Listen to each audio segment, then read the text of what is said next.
Hello and welcome to XR Today. I'm Isabel Blakemore and this is your trending news flash. Recently, Metas Immersive Learning division announced a major strategic partnership with real-time 3D engine developer Unity to enhance extended reality learning for students, schools and content creators. The partnership accelerates the development of augmented, virtual and mixed reality learning solutions, and the alliance will familiarise tutors with the benefits of immersive education.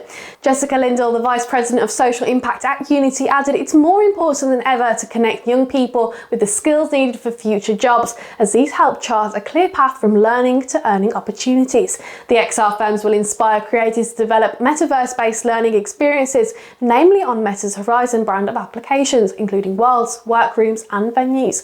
Meta has raised over $1 billion for international schools in the past year. Additionally, the Menlo Park-based firm provides free licenses, training and resources to over 450,000 international students.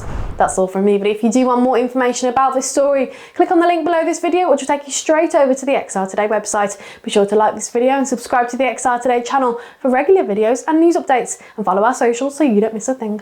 Thanks for watching.